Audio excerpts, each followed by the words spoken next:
Bonjour chers spectateurs, vous êtes sur Crossmota. Une période marquante des courses moto a vu une catégorie officielle dédiée aux moteurs de seulement 50 cm3.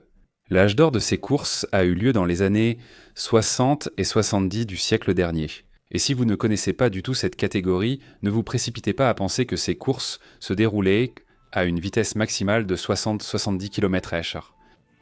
Ces 50 cm3 déchaînés pouvaient un temps se vanter d'une puissance allant jusqu'à 15 chevaux.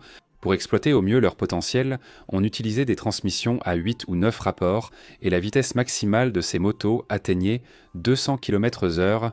Et parmi toute cette pléiade de machines folles, un engin unique s'est glissé. C'est une moto appelée Mitchell, et la cylindrée de son unique cylindre n'est que de 12,5 cm3. Faisons plus ample connaissance avec lui. Bonne séance.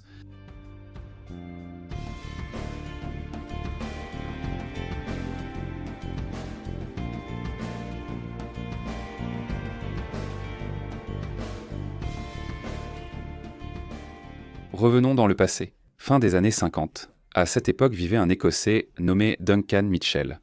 Duncan était un grand fan des machines de course de 50 cm3.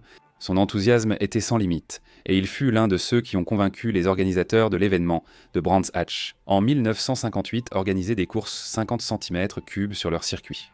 Mitchell était l'un des fondateurs du club des pilotes de cette catégorie, et il était également le propriétaire de la société Moto d'Éclat dans la ville de Stevenage. De nombreux modèles de motos de course sont sortis des portes de cette entreprise, et ils avaient tous une caractéristique commune: une cylindrée de 50 cm3. Pour l'instant, je parle seulement de la personnalité d'un passionné. En réalité, à cette époque, il y avait suffisamment d'enthousiastes pour les courses de la catégorie 50 cm3, aussi bien en Grande-Bretagne que dans d'autres pays d'Europe occidentale. Maurice Reby et Eric Fritz, deux passionnés des Midlands, avaient déjà construit un moteur 4 cylindres en 1955. Maurice et Eric se sont mis au travail. Ils ont coulé le bloc moteur et fabriqué de petites bielles, pistons, cylindres et autres pièces pour créer un groupe motopropulseur fonctionnel. Après plusieurs années de travail acharné, en 1960, le minuscule 4 cylindres en ligne de temps était prêt. Le moteur a été testé sur un banc d'essai. Pour des raisons inconnues, l'équipe de Fritz Reby n'a jamais monté ce moteur sur une moto. De nombreux passionnés ont tenté de copier ce moteur, mais seul Duncan Mitchell a mené le projet à terme. Duncan a acquis le prototype de Fritz Reby, amélioré diverses pièces et assemblé le moteur en un an. Duncan a aussi créé de A à Z une boîte de vitesse à 5 rapports pour ce groupe motopropulseur.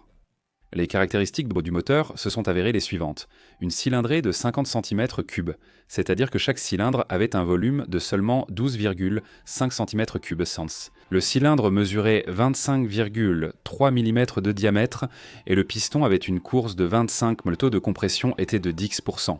L'ordre d'allumage était le suivant: 1, 4, 2, 3. Le moteur utilisait 4 carburateurs miniatures AMOL à diffuseur de 10 mm. Lors des essais, le groupe motopropulseur a atteint 5 chars, à 7000 tours par minute. Cependant, Mitchell a continué à l'améliorer et Duncan travaillait également sur une boîte de vitesse à 6 rapports pour ce petit engin. Le moteur a été installé dans un châssis de course léger en 1963. Duncan Mitchell avait de grandes ambitions pour ce groupe motopropulseur.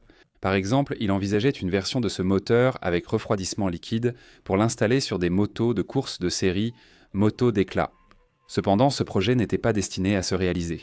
À ce moment-là, le coût du prototype avait dépassé 500 livres sterling, ce qui représente une somme assez importante, disons, le salaire annuel moyen d'un homme britannique. À cette époque, Moto d'Éclat et Duncan Mitchell connaissaient des difficultés financières, suspendant le développement du prototype.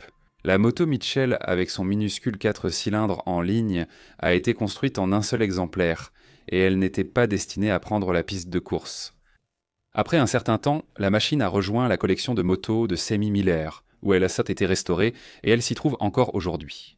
Voici donc le plus petit 4 cylindres en ligne jamais monté sur une moto. C'est sur cette note que mon récit touche à sa fin. Merci de votre attention. Comme toujours, votre activité sur la chaîne sous forme de partage et de commentaires est vivement appréciée. Un remerciement particulier à tous ceux qui soutiennent financièrement la chaîne via les coordonnées indiquées dans la description. C'était Crossmoto avec vous. À bientôt.